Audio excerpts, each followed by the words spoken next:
so many things we did, judges, including 2 Supreme Court judges, and many federal bench judges. So we've had quite a time, and we're going to have, I think, 6 more years of great success, but I think this coming year is going to be tremendous, actually. Every day, Border Patrol encounters roughly 2,000 illegal immigrants. I have to talk about this. Trying to enter our country, 2,000 a day, and that's a minimum. Every week, 300 Americans are killed by heroin, the vast majority of which comes across through our southern border. Our southern border is like a sieve. It just pours through our southern border. And unless we're going to have physical barriers, it's never going to be able to be stopped. Too much money is being made. Last month, 20,000 minors were illegally smuggled into the United States. In the last 2 years, ICE officers arrested 235,000 criminals who were able to come in over the years through the United States. And we have a very tough border. I think you see that even last night, where people charged the border, tried to get through, but they couldn't because we have a wall up. And but tear gas was flying, and a lot of things were happening, and I guess for the most part, you've seen it. It's very sad. If they knew they had a physical barrier, if they knew they had a wall, if they knew they had something that's going to stop them, they would have never come up in the first place. When you see children getting sick, they get sick on the trail up. Very sick. It's a terrible journey. It's a horrible journey. You read the things that go on in those caravans. And if they knew they couldn't get through, they wouldn't even start. Another one's forming in Honduras. And we've very much lowered the payments to Honduras and to a few other countries that are not playing right, because there's no reason for caravans to be forming. They shouldn't allow it to happen. The United States needs a physical barrier, needs a wall to stop illegal immigration and to halt deadly inflow of drugs and crime. You have human traffickers. It's a thing that's horrible. Think of it, human trafficking. They kidnap people, they steal people, and they sell people. And because of the internet, one of the bad things that happens with the internet, one of the many bad things, but because of the internet, it's the highest it's ever been in history. And this is a world problem. This isn't a United States situation. This is a world problem. But the southern border is a very, very highly used place by people that do human trafficking. How could it get worse than that? There's a reason why politicians and wealthy people build walls around their houses and their compounds. President Obama recently built a wall around his compound. There's a reason for it, and I don't blame him. We're in a shutdown because Democrats refuse to fund the border security. They try and make it like it's just about the wall, and it is about the wall. I said over the weekend to a number of people that, you know, the wheel, the wall, there are some things that never get old. It's never going to change. The wall is your number one point of security. If we had a wall, and we will, and by the way, for those that don't know, we don't want to talk about it all the time, but we've done tremendous amounts of renovation of existing walls and fences and brought them back into brand new condition. We've spent a lot of money on it, doing it properly. So we have a lot of brand new fencing. If you saw last night, they tried to come through a wall area. The wall existed. If it didn't exist, you would have had hundreds of people just flowing into our country. Some of these are criminals. Some of these will split up families by killing people and hurting people very badly. But if we didn't have a form of barrier up last night, you would have had a lot of people, all those people would have been able to come through. We're in the shutdown because of the fact that the Democrats are looking to 2020. They think they're not going to win the election. I guess a lot of signs point to the fact that they're not going to win the election. I hope they're not going to win the election. But they view this as an election point for them. I actually think it's bad politics, but I'm not thinking about the politics. I'm thinking about what's right and what's wrong. And we need a physical barrier. Everything else is bells and whistles. I know more about drones than anybody. I know about every form of safety that you can have. And it's all good, but it's just very minor compared to the power of a wall. All of the people you see coming up, if they knew we actually had a physical presence there, a physical barrier. Even when you have the soldiers who have been fantastic, we've had our military. But when you have the military, you have Border Patrol, you have ICE. It doesn't, I mean, it's great to have, but you have 2,000 miles. You have anywhere from 500 to 600 miles where you need the barrier. Some of it we've now completed, as you have seen and as I've told you. But we need barrier because you can't put a soldier every 100 yards. If you had a lot of people, you're going to put them every 100 yards. People are going to go right through. There's nothing you can do about it unless you're willing to build a wall. And walls work. If you look at Israel, I was with Prime Minister Netanyahu, and he threw up his hands. He said, I don't understand why they fight you in a wall. In Israel, as you know, they built a wall. He said 99.9% it works.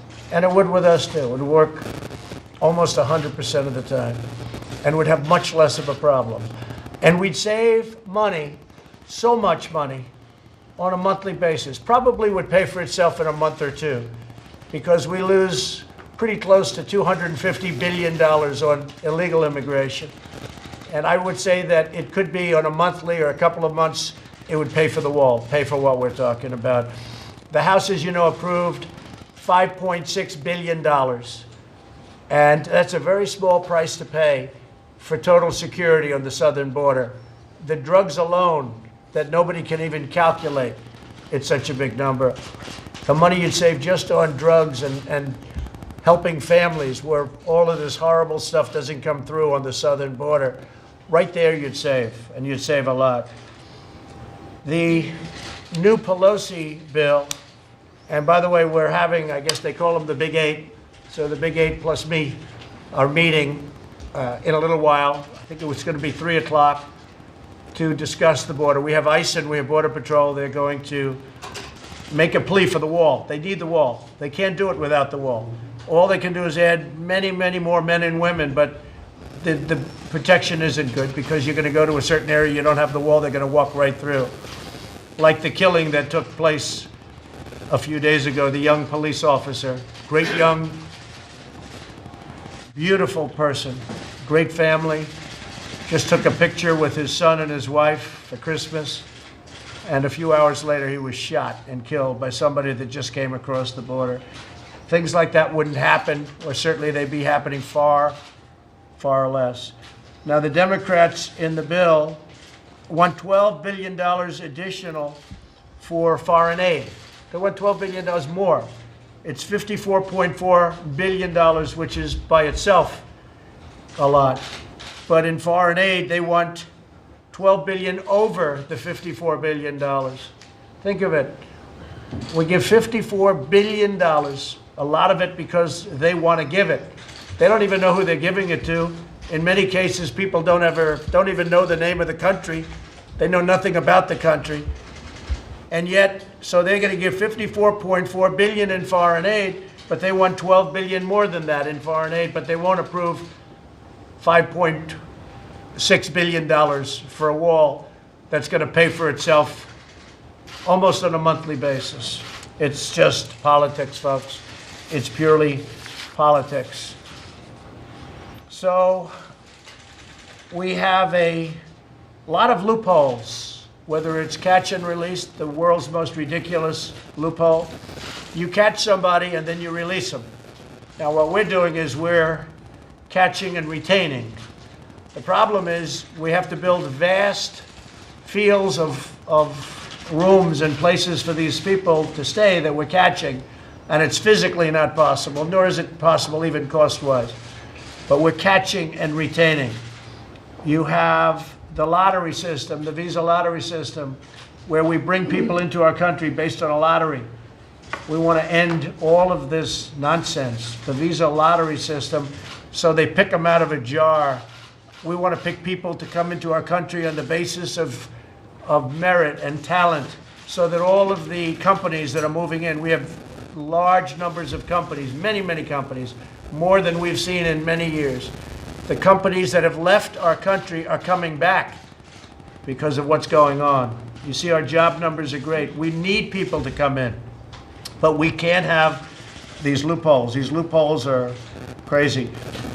One thing I have to say, DACA, We are all for DACA. The Republicans are for doing something with DACA, but it's been so misreported. We had the confines of a deal, and the $25 billion didn't just cover a wall. It covered a lot of border security. We have a lot of that. It's been covered very incorrectly, but it's confusing to a lot of people.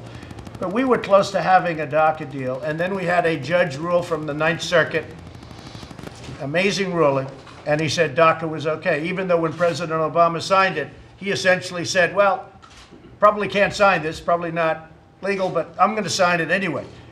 And so everybody thought that it was going to be easily overturned by the judge, and the judge amazingly ruled in favor of that signing, even though President Obama didn't think it was going to hold up as he signed it. He said it. Go back and check. And then you had it upheld in the Ninth Circuit on appeal, and now it's going to the Supreme Court of the United States. We had a deal pretty close to being done, and a lot of people say I backed away from that deal. I didn't back away. The minute the judge overruled the case and they allowed DACA, they didn't talk to us about, and I don't blame them, they didn't answer the calls. They said, well, we're not going to prove that. We won the case. Why should we make a deal with DACA? I think it's going to be overturned in the United States Supreme Court, and I think it's going to be overwhelmingly overturned. I mean, nobody thinks that should have happened. We think it was a fluke, and it was a disgraceful situation that a judge ruled the way the judge ruled. But we think it's going to be overturned. It's now going, as you probably heard 2 weeks ago, it's now going. It will be in the United States Supreme Court. So if we win that case, and I say this for all to hear, we'll be easily able to make a deal on DACA and the wall as a combination. But until we win that case, they don't want to really talk about DACA, although they should, because there are those that don't want to allow DACA. I happen to think that we can do something with DACA. Mike agrees, other people agree, some people don't.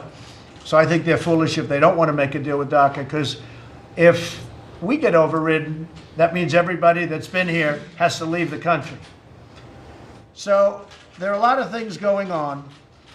We're very proud of what we've done with respect to the wall and the renovation that we've done. It's covered a lot of territory, tremendous amount of miles, and that continues to go on. But we need the wall for the security of our country. People want to see it. It's about border security, and I think in the end we're going to be successful. We are doing so much work right now. You see it going up. It's going up all over. That's the money that we were given. I want to thank the military, because the military has been fantastic. We've been working with Pat Shanahan, who is acting Secretary of Defense, he's been such a pleasure to work for and I work with. We worked really hard over the last, actually 4 or 5 weeks, and so much has been done, not only in terms of protection, but in terms of helping us with respect to areas that we need help for physical barriers. The military has been really great. The Army Corps of Engineers has been fantastic. And so with that, I think what I'll do is I'll ask Pat to say a few words, and then I'm going to ask Matt and Kirsten to say a couple of words. Maybe I'll start with Pat Shanahan. Yeah, thank you, sir, and Happy New Year, everyone. Maybe just 3 points to share with all of you. First is we've been very, very closely coupled with Kirsten, Custom Border Patrol. I was speaking with General O'Shaughnessy, the commander at NORTHCOM, sends his best. The team is executing operational training every day. The collaboration has been seamless.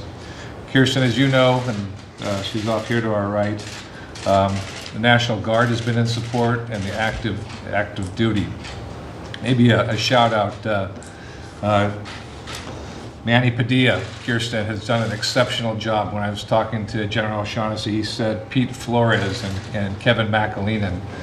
We've just had exceptional interaction. The second is, and you highlighted it, restoration of the fences, building out of additional mileage for the wall. The Army Corps of Engineers is dialed in on doing this cost effectively, quickly and with the right amount of urgency as to where we can build additional stand-up walls quickly and then get after the threat. The threat is real. The risks are real. We need to control our borders. And maybe the third piece I would share with you is that we're doing additional planning to strengthen the support that we're providing to Kirsten and her team. Right. Well, your people have been fantastic, and you've headed it up, and I have to say they really have done a great job. And again, we want to finish it, we want to complete it, because you can't have a partial wall, because people come through the area that's not built. But the areas that are built, nobody's getting through. You can't get through unless you're a world-class pole vaulter in the Olympic team. It's very hard to get through. Very few people are able to get through. And you have done really, in particular, you have done a fantastic job. And while we're on you, as you know, I just got back from Iraq. We had a fantastic meeting with the generals and the Syria situation. I mean, I'm the only person in the history of our country that could really decimate ISIS, say we're bringing the troops back home over a period of time. I never said so quickly, but over a period of time. But everybody gives me credit for decimating ISIS. So we do that, and we say we're going to bring the troops back home where they belong. I've been campaigning on that for a long time. Before I won a big part of my campaign, I want to bring our troops back from the endless wars. We have endless wars. They're going on for 19 years in the area. But I'm going to bring them home from Syria. So I'm the only one that can do that and get bad publicity. They say, he's bringing them home. Because let me tell you, when I took over Syria, they were supposed to be there for 3 to 4 months, Pat, and they ended up being there for 5 years. So that's a little bit different than you thought, but they were supposed to be there for a short period of time. They've been there for a long time, and we have done a real job, but we are continuing to fight. We never let anybody down, and there was a lot of misinterpretation, but I think you'll see at the end that's working out. We're bringing our troops back home. And we're doing things that are very exciting, that I can't talk about, that I don't want to talk about. They're very exciting. A lot of great people understood it. Lindsey Graham understood it. Some others understood it. But what we're doing is the right thing to do. And in many respects, it's very exciting because I like winning. When I took over Syria, Syria was a mess. It was riddled. I think you could say this better than anybody. It was riddled with ISIS. And now everybody says it's down to 1% of the land. And sometimes you could even say less. 1%. The place was a mess. It was terrible. But we also have to have other countries fighting ISIS. You know, we're helping by doing this. People say Russia and Iran, we're helping them. Everything we do over there helps them. They don't like seeing us leave because we're knocking out ISIS. Let them fight ISIS too. We're spending all of this money. I want to spend money in our country. But we've had a tremendous success in Syria. We're slowly bringing people back and bringing them back. And we're hitting the hell out of them, the ISIS people. And we are doing something that, frankly, if I would have told you 2 years ago when we first came into office that we would have had that kind of a success, nobody would have believed it. They would have said you're exaggerating. It's not possible. But we're down to final blows, and those generals were fantastic. When we met with the generals in Iraq, they were really fantastic. They really know their business. So we have a lot of exciting things to talk about militarily. We've had a lot of victories. I just got a great letter from Kim Jong-un, and those few people that I've shown this letter to, they've never written letters like that. This letter is a great letter. We've made a lot of progress with North Korea and Kim Jong-un. Chairman Kim has been, we've really established a very good relationship. A lot of good things are happening. And I never said speed. Look, it's been this way for 80 plus years. We had our meeting 6 months ago in Singapore. We'll probably now have another meeting. He'd like to meet, I like to meet. But we've established a very good relationship. We're given no credit for it. You know, frankly, if this administration didn't take place, if another administration came in instead of this administration, namely Mike and myself and the group around this table, you'd be at war right now. You'd be having a nice big fat war in Asia, and it wouldn't be pleasant. And instead of that, we're getting along fine. I'm not in any rush. I don't have to rush. All I know is there's no rockets, there's no testing. In fact, I watched last night PBS. I haven't seen it in a while, PBS. And I just noticed, I was in the White House all by myself for 6-7 days. I was very lonely. My family was down in Florida. I said, stay there and enjoy yourself. But I felt I should be here just in case people wanted to come and negotiate the border security. But I have to say that I was watching PBS and they really covered it accurately. They said that in Chairman Kim's speech, he really wants to get together. He wants to denuclearize, and a lot of good things are happening. They covered it very, very nicely. I was surprised based on everything I've heard about him. I'll have to start watching PBS much more. But they covered it very accurately, and I actually put a quote out last night about what they said, but that was very accurate. They really do want to do something. Now, does that mean it's going to be done? Who knows? Who knows? Deals are deals. You never know. But I tell you, we've established a very good relationship with North Korea. That was going to be a war. That could have been a World War III, to be honest with you, because a lot of people would have had to get involved in that all over Asia, and then it spreads beyond Asia. And instead, we have somebody that I really think wants to get onto economic development and making a lot of success and money, frankly, for his country, because North Korea has tremendous potential. And we'll help them out too. But North Korea has tremendous economic potential. And so I look forward to our meeting with Chairman Kim. We'll set that up. We'll be setting it up in the not too distant future. And with that, I'll ask Secretary Nielsen.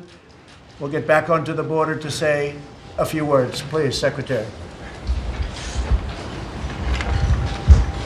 Sure. Good afternoon, Mr. President. So I'm in San Diego reviewing our border security and immigration efforts. Is it working? Is it working, Mike? Can you all hear me? Yes. Okay. And as you've described, sir, in fact, this is a humanitarian and security crisis. We're doing our best out here. I always want to take an opportunity to thank the great men and women of the Border Patrol and Customs and Border Protection, but the system itself is simply overwhelmed. This is my 17th trip to the border in the last year, and I can tell you, unfortunately, the crisis is getting worse. Our immigration system is simply badly broken. So let me start by saying, from a DH perspective, Mr. President, now more than ever, we need the wall. Today, I'm going to talk quickly about how bad the crisis has gotten, but to fix it, we need what our frontline operators are demanding, which is a barrier that will keep illegal aliens, drugs, criminals, terrorists, and other threats from entering our country. Walls work, as you said. It's not a political issue, it's an operational one. We've seen the successes of walls in El Paso, in Yuma, in San Diego, and in El Centro sector. Under your leadership, we're building the first new wall in over a decade, but we need more. We need new sections of wall at our top illegal entry points, something that Congress unfortunately prohibited us from doing last year in our appropriations. And we also need to continue to replace the old, outdated, and ineffective wall sections that you referenced. We need to replace them with wall that has been identified for operational purposes by the professional men and women of CDP, not by uninformed political restrictions that have been put on our appropriations. As you know, the southern border remains the principal entry point for both cocaine and methamphetamine entering the United States, and seizures in both narcotics are spiking. We've also seen, unfortunately, an increase in fentanyl coming across the southern border, which kills about 72,000 Americans every year. The southern border is also the primary entry point for criminals and gang members. Just last year, we apprehended more than 17,000 criminals and 1,000 gang members along the southern border. We are also concerned about potential terrorists as well. As you know, in 2018 alone, we apprehended 3,000 special interest aliens coming into our country along the southern border. These are aliens that have travel patterns or other characteristics of concern to the intelligence community. Mr. President, we need a strong border wall system to keep these threats and others out of the U.S., and I strongly support your continued efforts to obtain the needed resources from Congress.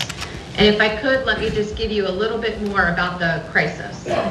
We also need to address poorly written and outdated laws. Simply put, our laws allow illegal aliens into the country and allows them to stay. This must change. Here's the reality of the crisis we're facing. On average, as you said, we see about 2,000 people a day try to illegally enter our country at the southern border. We will never be able to send the majority of them back home unless and until Congress acts to close the loopholes these people are exploiting to stay in the country. To break it down, there are three categories of illegal aliens arriving at our border: single adults, family units, and unaccompanied children. In the past, single adults have been the vast majority of illegal aliens. They're still the easiest for us to handle. We're able to detain and deport them quickly. Under your administration, Mr. President, we've dramatically ramped up prosecutions of these illegal border crossers with help from the Department of Justice, and we will continue to do so. But the demographics are changing, and the vast majority of the people that we see now are family units and unaccompanied children. They now make up about 2/3 of those arriving at our borders. Because of poorly written laws and activist court decisions, it's virtually impossible to send them home. We're only allowed, as you know, to hold families for 21 days. That's it. Then we have to let them go under the law. Most of them then disappear into the United States. What's worse, in 9 out of every 10 cases, immigration judges find that these families are not even eligible for asylum in the first place and should be deported. But by then, most of them have vanished and escaped the law. Smugglers and traffickers know this. In fact, they know our immigration laws much better than many members of Congress. They are using this as a fast pass to get illegal aliens into America. The result is an explosion in the number of families arriving at our borders and a massive spike in the number of fake families showing up. They know if they pretend they're together, they're likely to get in for good. And quickly, the third category is unaccompanied children. Because of outdated laws, we cannot send kids who show up alone back to their home countries and to their families. They have to be transferred to the Department of Health and Human Services, which places them with sponsors or relatives in America. The result is we see more and more of them every day. Parents are making the unconscionable decision to send children on long, dangerous, and sometimes deadly journeys to our country. We are busting at the seams. HHS is out of capacity, and under the law, CBP must transfer these kids to HHS. These loopholes serve as a giant magnet, which is now resulting in a humanitarian catastrophe. Our system was simply not built to handle this influx of families and children. The human toll is real and shocking. Women are being trafficked and raped. In fact, 1 out of 3 women report they are sexually assaulted on the journey to our borders. Kids are getting abused. They're getting sick, very sick. Many of them are being recycled and used by smugglers to get more people into the United States. And nearly 70% of illegal aliens report being victims of violence along the journey. 70% of those traveling north to our country. Our hearts break for families who have lost children and those who are affected by this violence. We're doing everything we can to ensure rapid medical care when needed. But the men and women at CBP and ICE are doing the best they can with what they have, but they don't have the facilities, the resources, or the legal authorities to keep up with this crisis. Only Congress can give them that. So, sir, the bottom line, as you know, and as you've repeatedly stated, we need Congress to fund and build the wall, give us the resources to deal with this crisis, terminate the Flores Agreement and grant DHS the authority to detain and remove illegal family unit aliens together, and modify the TVPRA so unaccompanied children can be returned home to their families. Right now, our Border Patrol and ICE agents are spending so much of their time dealing with the overflow that we're having to pull them off important national security cases, counter drug operations, and more. We can't afford to do this any longer. I want to close by thanking the whole of your administration, the Department of Defense, Department of Justice, HHS, CDC, OMB, and others. We are all working together to address this security and humanitarian crisis. Mr. President, you have brought the rule of law back to our border. The men and women of DHS could not be prouder to be given the opportunity to do the jobs that Congress and the American people expect. But we need Congress to act. We cannot continue to do more with less and attempt to secure our country with our hands tied behind our back. Thank you for your leadership and your continued focus as we work with Congress to try to address this. Thank you very much. It's a really fantastic presentation. I appreciate it. And you have been working very hard. You've been down there. Every time I called, you're at a different location along the border, trying to straighten it out. If we had a wall or a barrier that was not penetrable, you wouldn't have people making that journey. And I think we can say that, Kirsten, if we had the wall, people wouldn't even bother making the journey, because the journey is tremendously dangerous, horribly dangerous. And children are getting sick. They're being accosted. You heard what the Secretary said about all of the crime and rape and everything else that takes place during that horrible journey. If they thought they couldn't get in, they wouldn't be making the journey. And again, we want people coming into our country. We need people to come into our country, but they have to do it through the system. They have to do it legally. And we want people coming that can help our country, where it can be based on merit and achievement, people that are going to help the companies that are coming into our country, which are so many. So I want to thank you, Secretary. It was a great presentation. Thank you very much. We really appreciate it. Acting Attorney General Matt Whitaker, please. Sir, Mr. President, I will start by highlighting the fact that you stayed in Washington, D.C. over the holidays, giving up Christmas with your family, New Year's with your family, trying to bring an end to this shutdown and security to our southern border. While some members of Congress went on vacation and ignored the problem. You have demonstrated your dedication to delivering on this critical issue for our country and for the American people, but Congress has to act. They have to fund the wall. It is undeniable that a border wall improves the security of our southern border. A wall would reduce the flow of drugs, gangs like the violent MS-13, and criminals across our border, like you highlighted the brave officer who was a legal immigrant who was murdered by an illegal immigrant in California. It would reduce the incentives for individuals who attempt to enter illegally and restore integrity to our immigration system. Also, we need Congress, as Secretary Nielsen pointed out, to close the loopholes in our immigration laws. Not only do the loopholes in our laws frustrate DHS's ability to enforce our immigration laws, including the TVPRA and the judicial rulings that prevent DHS from detaining family units together, but these loopholes overwhelmingly contribute to a substantial number of meritless cases languishing in our immigration courts. During the shutdown and afterwards, the Department of Justice will continue to do everything within our power to support both DHS in its critical mission and address illegality at the border. Illegality will not go unchecked.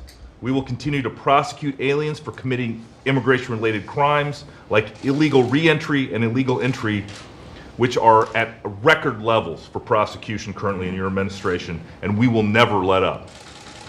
We will continue these efforts targeting transnational organized crime and criminal gangs like MS-13. The immigration courts are working. We have been completing cases at levels we haven't seen in years. We have over 400 immigration judges on board, and we are hiring more. And we are restoring the rule of law to our immigration court system. We will continue to do everything we can, and we are seeing tremendous progress, but the number of cases originating from the border are overwhelming the system. We will continue to defend our actions, your administration's actions, in federal court as well. This administration has taken strong action to restore legality to our immigration system, but advocates continue to try to frustrate us in federal courts. We will prevail. And finally, and I cannot stress this more, that we need Congress to act, to show up, to negotiate with you, and to solve these challenges that our country faces. The Department of Justice will work every day to support this administration, to support DHS, to support HHS, but we need Congress to do something instead of just going on vacation and avoiding the issue. We need Congress to fund the wall, fund the government, and close the loopholes in our laws. If Congress wants to have catch and release at the border and more drugs, gangs, and crime to come into our country, it can continue to refuse to provide the funds that we need to build the wall, and it can continue to refuse to close the loopholes in our immigration laws. That is the choice, sir. That's great, Matt, and thank you very much. So true. And you mentioned one thing about courts, and I know you're hiring judges, but we're one of the only countries that anybody knows of where if you step 1 foot into our country, you now have a court case. Other countries, you step a foot and they say, get out. They put you out, or worse. With our country, if you're able to put a foot onto our land, basically that's what catch and release is, or even beyond that. But now you end up with lawyers and judges and things, and it's so ridiculous. This is the system that we have, and nobody pointed it out until we came along. So you end up in a court case to tell somebody, normally it's like, hey, you're on our land, we don't want you, and you have to come through legally, get out. No, we catch, we do paperwork, we bring them to court. You can never have enough judges because you're talking about thousands, tens of thousands of people. You end up in trials, but the trials don't take place because what they have to do, because it's impossible to hold all of it. This is by law. This is by these idiotic laws given to us largely by the Democrats, mostly by the Democrats, that we can change in 1 hour if people got together. So we end up with court cases for people that just happen to step a foot on our land. You can't take care of that. You're talking tens of thousands. I think we have close to 800,000 pending lawsuits. And what happens, these people disappear into the United States, never to show up for their case, which ends up coming back in about 3 years, 4 years, 5 years, and even longer. It is the most ridiculous system. We should be able to say, sorry, you can't come in. You have to come in legally. And that's your court case. What we have done with asylum and all of this, we're trying to be the nicest people on earth, and it's destroying our country. And I think, honestly, if I didn't come along, nobody would even be talking about it, and it would be just as bad. But our country gets eaten alive by what's happening at our southern border. So we've got to do something about it, and we're doing it now, and that's what we're doing. And one of the things we can do is the wall, because we won't have problems. It'll take care of a large number of the problems. Even the changing of some of the laws won't be nearly as important, because a lot of people won't come up because they know they can't get through, and if they do come up, they can't get through. One of the other things I'd like to mention is I had a very successful meeting about a month ago with President Xi in Argentina, president of China. And he and I had a meeting that was going to be 45 minutes. It lasted close to 4 hours. It was very successful. One of the things I asked him to do was fentanyl, if you would criminalize it, because it's not criminal. And China has very strong criminal penalties. It's called the death penalty. If you would criminalize fentanyl, it would really help us, because we're losing 80,000 people a year with fentanyl. 80,000. Think of what 80,000 people, that's like a football stadium full of people a year from taking this horrible drug, most of which comes out of China.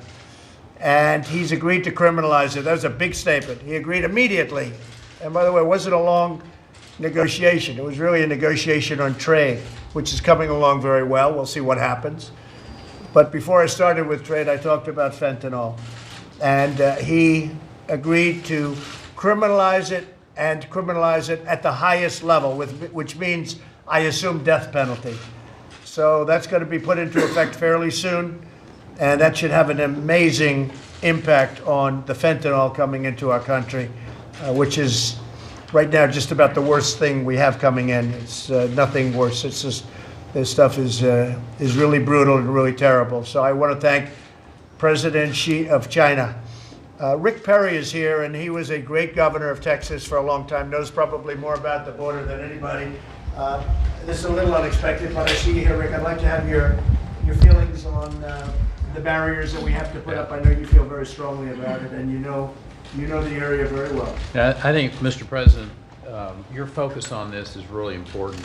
While I was the governor, I tried with very poor results to get the previous administration to recognize the lack of support that the state of Texas was getting, and We ran numerous operations along the border. Mr. Vice President, you as the governor, we talked about it at Governor Association meetings about the challenge that we had with that 1,200-mile border. 2/3 of the border is, of course, with Texas and Mexico and the United States and Mexico.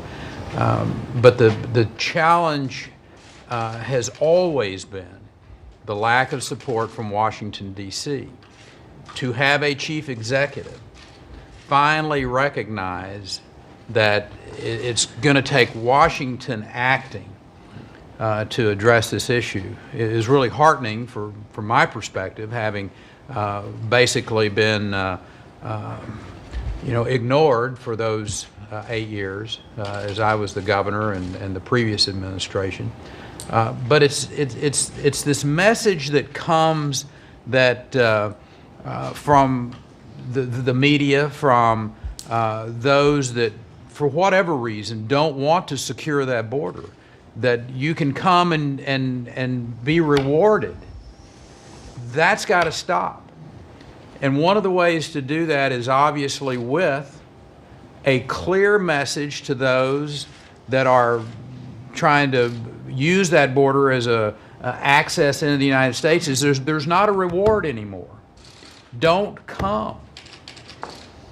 When the summertime gets here, the humanitarian issue here, Mr. President, that all too often doesn't get talked about. I mean, the lives that are lost in Mexico, in the desert Southwest, in that region of Texas that is incredibly inhospitable when you're out there trying to cross it. I mean, that's the heart-rending side of this story, Mr. President, that you're trying to address here. And, I know here over the course of the last couple of weeks, there's been some stories about young people who lost their lives, a couple of young people who lost their lives, and our hearts go out for them. But what about the literally hundreds of people who have died trying to cross that border because of the incentive that people have given them, all of these different incentives to come and penetrate that border? And you're standing up and saying, don't come. Don't put your family in jeopardy. I'd personally like to see the media really get, focused on those stories about what you're doing to stop that type of danger and frankly hostility to these individuals. Building that border security is the most powerful message that we can send. But the most powerful message is from the Chief Executive of the United States standing up and saying, Congress, you got a responsibility, a duty to protect and defend the people of this country. I'm sitting here ready to negotiate with you. I'm sitting here ready to find a solution to deal with this horrendous condition that we find in this country. All they need to do is come and sit down with you, Mr. President. I know where your heart is. I know where the people around this table's heart is. We're ready to find a solution to this issue of illegal immigration, of drug trafficking, of potential terrorist activity along that southern border. And we've got the expertise. All we need is the will from Congress to come, and we'll be more than happy to partner up with them and find a solution to this. That's really great. Thank you very much. And they'll be here, I guess, at 3 o'clock. So we'll see what happens. We'll see what comes of it. I have to say that it would be a lot easier if I never took up this issue, if I just left it the way it was, where people stream into the country, and we've had tremendous difficulties. You look at the numbers, you look at the crimes, you look at what we do, what we're doing now. We're taking out thousands and thousands of people that are in, as an example, MS-13, the gang. It's a brutal gang, a vicious gang. They love using knives because they're far more painful than guns. And what they do to people is incredible. And we're moving them out by the thousands. People don't talk about that. We're moving them out by the thousands. They came here over years, and they've taken over towns in Long Island and other places. They're bad people. And we're doing tremendous, we're doing big numbers. They don't like Donald Trump, I can tell you that. They don't like me at all, and that's just fine. That's the way I want it. But MS-13 and other gangs, we're getting them out. And ICE and Border Patrol, these people have done an incredible job. They are going to be making the presentation at 3 o'clock to the folks coming up from Congress. But I have to tell you, it'd be a lot easier if I didn't do anything, if I just sat and enjoyed the presidency like a lot of other people have done, and don't bring up the southern border, and don't talk about all of the problems that were taking place at the southern border that nobody wanted to discuss. The fact that people would just flow in like it was water. And a lot of things happened. They'd stay in. Look, when you hear, I've been hearing 11 million, I've been hearing 12 million, I've been hearing 35 million. For years, we've been hearing the same numbers. You've been hearing the same numbers. I used to hear 11 million all the time. Would always stay right at 11. I said, does it ever increase or go down? No, it's 11. Nobody knows. It's probably 30, 35 million people. They would flow in mostly from the southern border. They'd come in, and nobody would talk about it. Nobody would do anything about it. And a lot of problems were caused, including problems to our educational systems, to our hospital systems, to so many different things that we have, and tremendous damage was done. So it would have been a lot easier for me to sit back and just let it continue, but it was out of control. And our strong economy makes it even more difficult because people come up because our country is doing better by far than any other country in the world from an economic standpoint. We're the talk of the world. And we had a little glitch in the stock market last month, but it's still up, I guess, around 30% from the time I got elected. And it's going to go up once we settle trade issues. And once a couple of other things happen, it's going to go up. It's got a long way to go, tremendous amount to go. The trade deals we're making are fantastic for our country, fantastic. Whether it's China, Mexico, Canada, South Korea. We started negotiations with Japan. They're all one-way streets. They were bad for our country, good for their countries. We're changing that. Pat's working so hard on the military. We were taken advantage of by so many countries on our military. We're providing all they want, and they're not helping us. They're not doing anything toward helping us monetarily. It's disgraceful. I've been saying it for years, disgraceful. We're giving military protection to countries that are very wealthy, and they're not doing anything for us. You can call them allies if you want, and we have some great allies, but a lot of our allies were taking advantage of our taxpayers in our country. We can't let that happen. And Pat Shanahan agrees with that, and he's agreed with that for a long time. So, and that was very important to me. I couldn't get other people to understand it. They couldn't understand it. They didn't get what I was saying. So, a lot of great things are happening. It's a lot easier if I did nothing, and we just kept going the way, but eventually, at some point, really bad stuff would take place. So we're very proud of the job we're doing. I'm very proud of the people around this table. I'd like to, we're talking about the migration coming up, and just if Alex Azar, who's been doing a fantastic job getting drug prices down, we're almost ready to make that big final push where they're going to see something, Alex. It's not an easy situation. They've been trying for years, but I don't think anybody's actually been trying. We have been, and we've done an incredible job. You'll see a final couple of strokes made. It's going to be, which takes a long time to set up statutorily. Statutorily, we've gone through a big process, and I think you're going to see a tremendous reduction in drug prices. And a lot of great work was done, along with Secretary Acosta, who has created some incredible healthcare programs, cooperative programs, where the price of healthcare has really gone down much far below Obamacare, far below, and some really great programs that people are signing up, I hear, in tremendous numbers. Yeah. I'd like to, and thank you, very great job you've done on healthcare. A lot of people don't know about it, but we've set up some incredible healthcare programs that are far better than Obamacare and a lot less expensive. But if I could ask Secretary Azar just to say where the children are coming up and they're very sick by the time, these are young children, and they're forced to come up. And remember this, the coyotes, these are bad ones. The coyotes but not stupid. They know our laws better than the people that wrote them. The coyotes are using children to gain access into this country. They're using these children. They're not with families. They're using the children. They're taking the children. And then they dispose of the children after they're done. This has been going on for years. This isn't unique to us, but we want to stop it. Secretary, if I could ask you to just talk a little bit about the children's situation and how sick some of these children are by the time they get to the border. Sure, Mr. President. Thank you very much, and thank you for your strong leadership in the efforts to secure our borders and fix our terribly broken immigration system. We at HHS have a role in addressing the tragic consequences of this broken system through caring for these unaccompanied alien children, or UACs. These are minors who arrive at the border without their parents. Traveling to the U.S. border is extremely dangerous, with minors suffering physical, mental, or sexual trauma on the way to this country.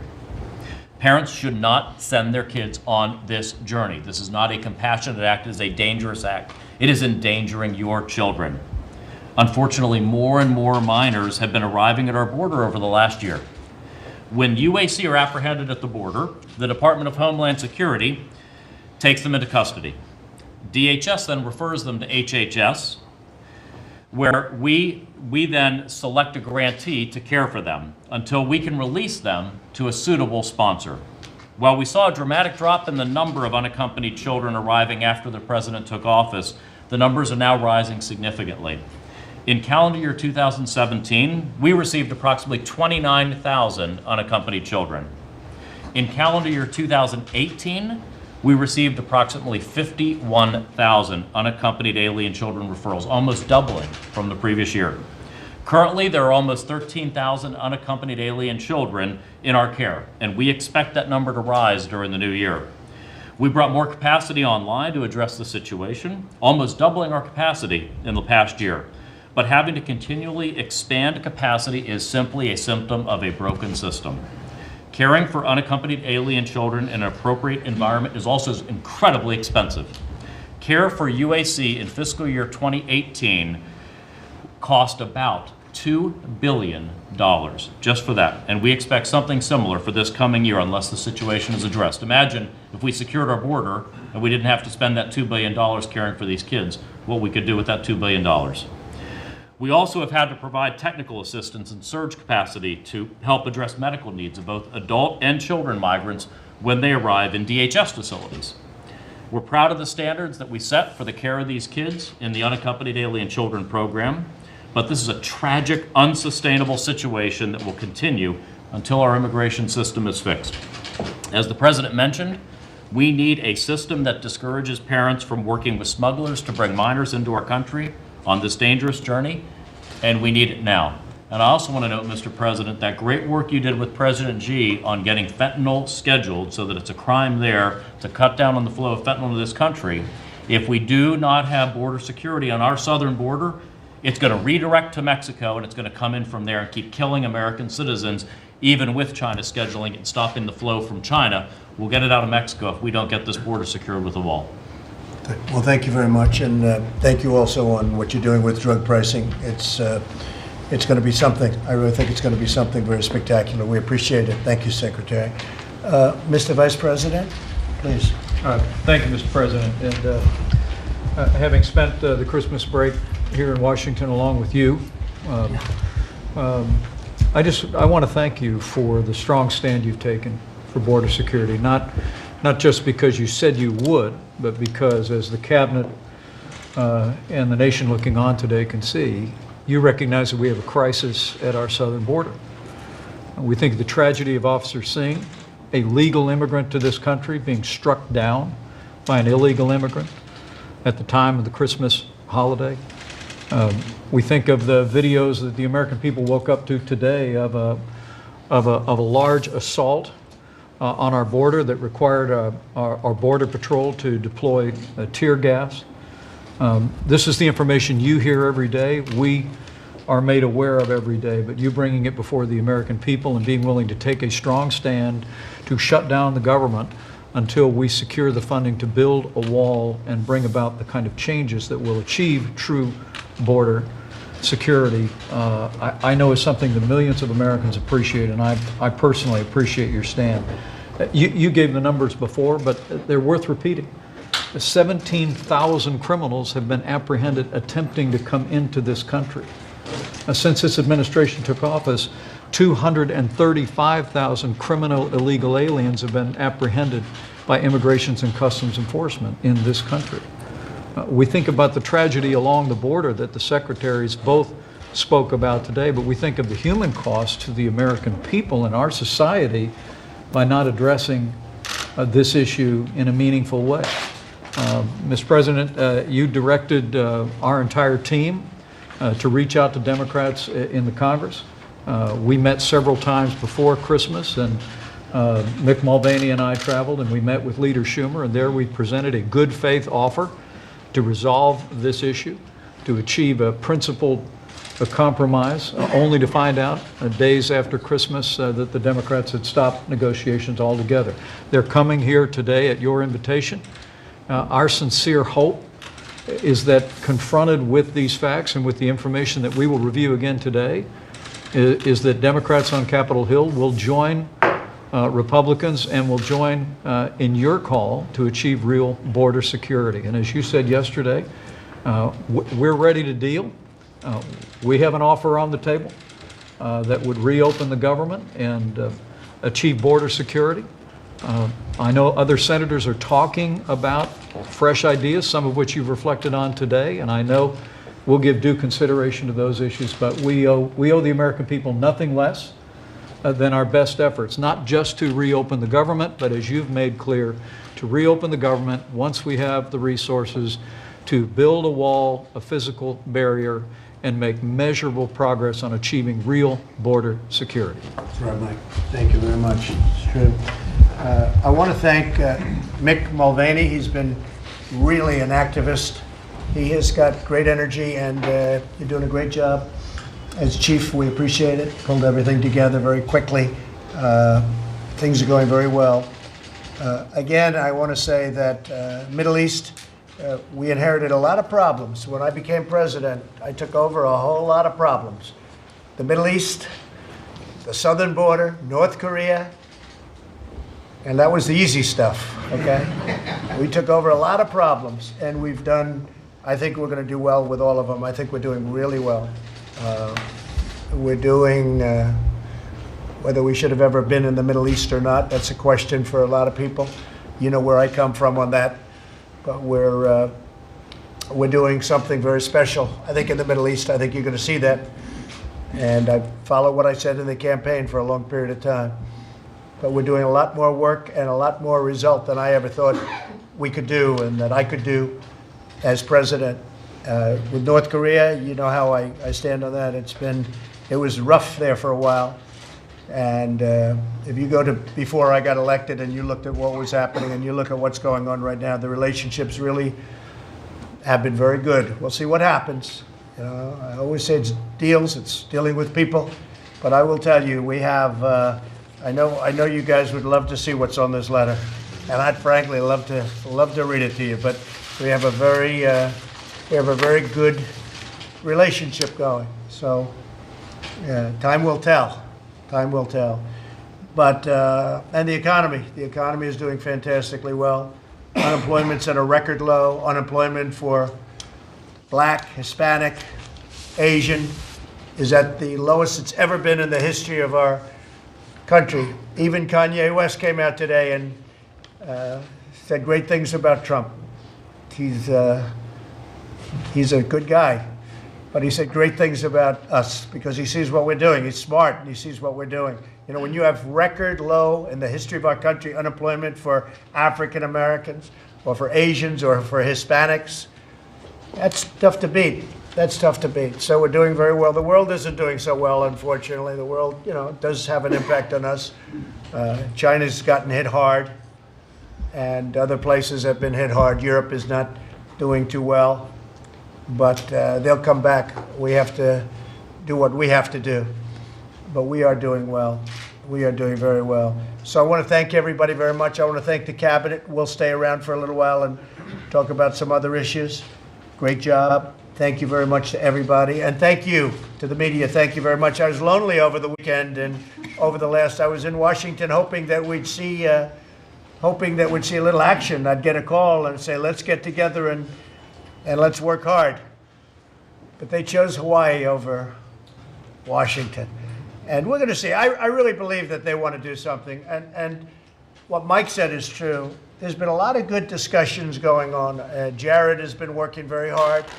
And some of the talent we have around this table has been, even though they're not on that issue, they've been working hard. They have a lot of friends in Congress, on both sides of Congress. And we actually have a lot of good discussions going on. I think that the Democrats want to see something happen.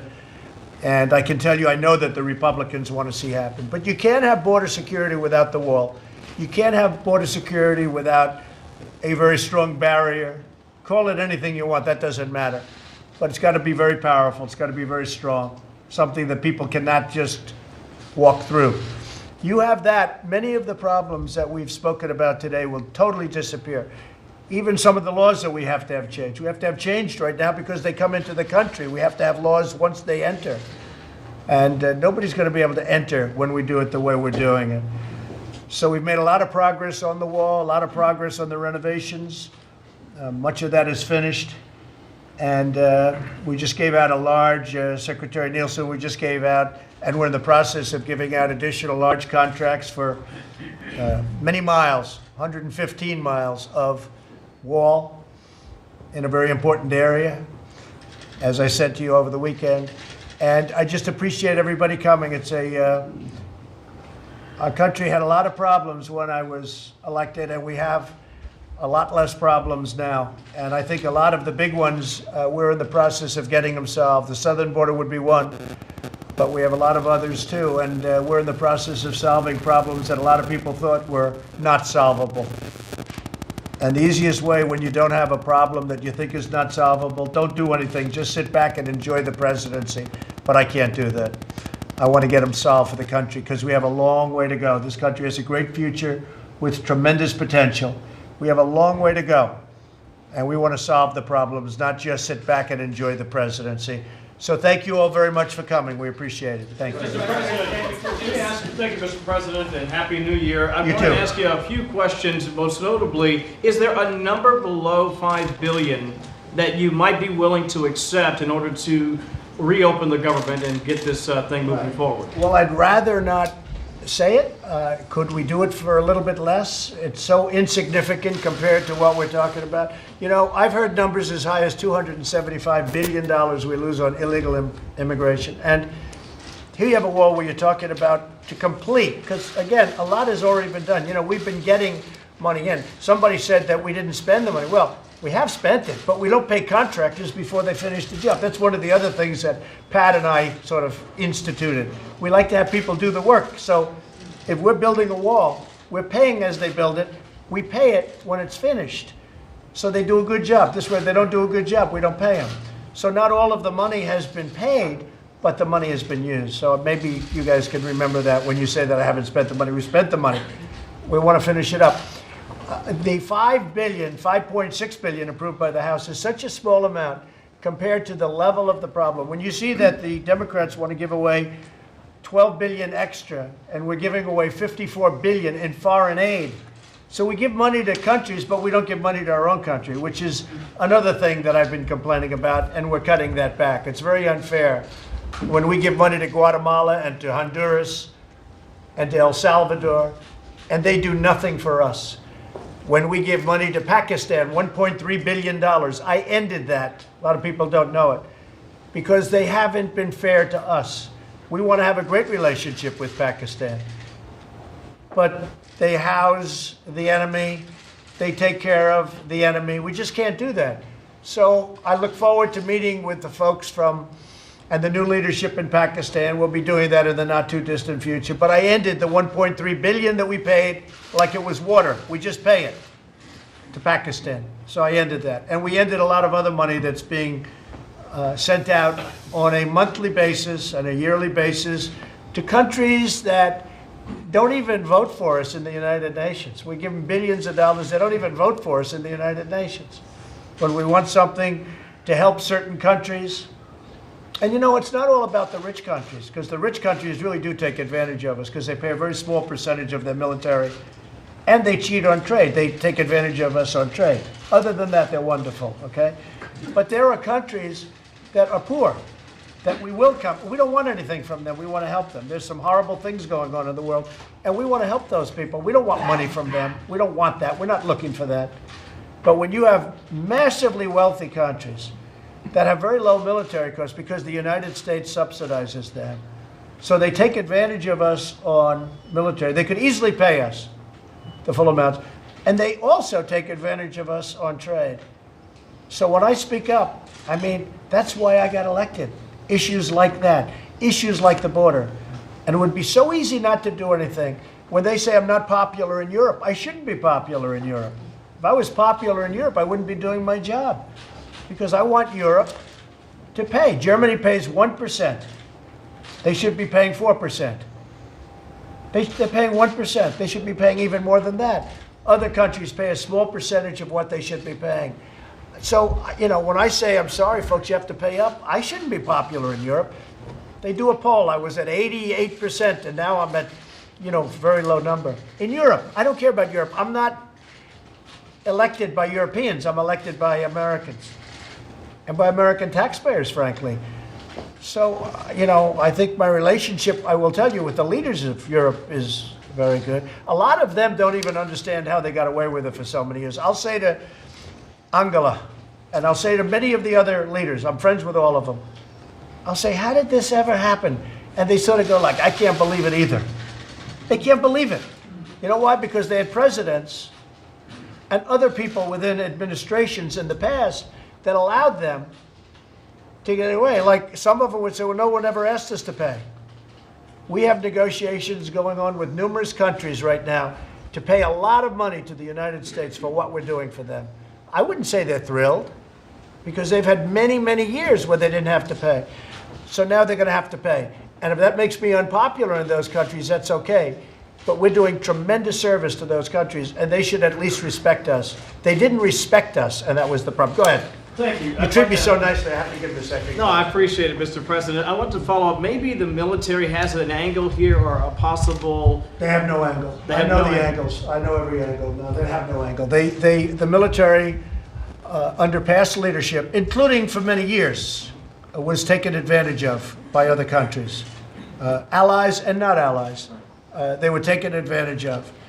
And our country has to be respected. We're not respected when we do that. When we're taking, when horrible things are happening on trade, where we have barriers put up, where we have tariffs put on, and we open our country up, we just open it up, where cars are sent into our country with virtually no tax, no nothing, and yet they won't accept our cars.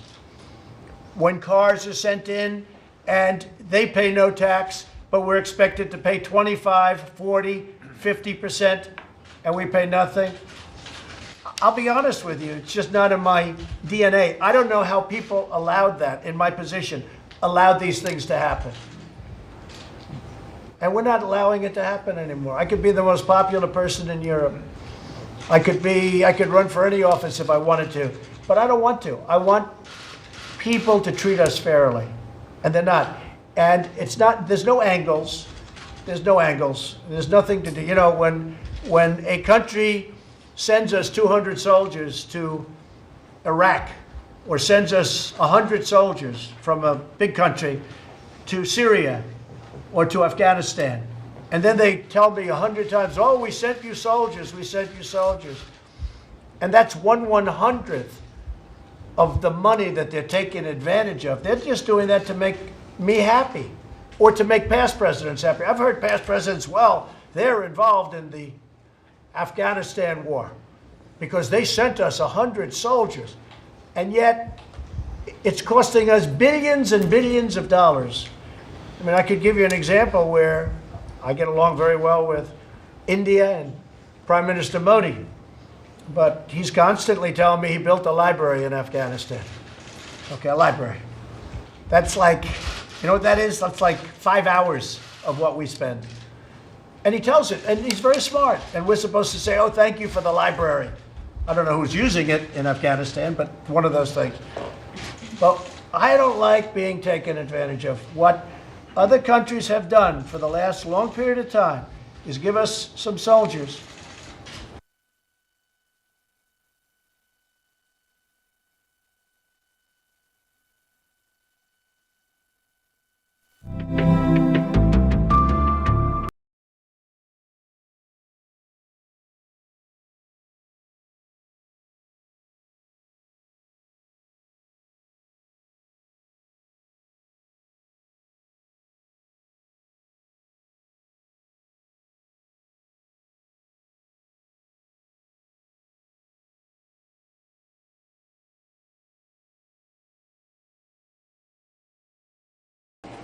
And instead of that, we're getting along fine. I'm not in any rush.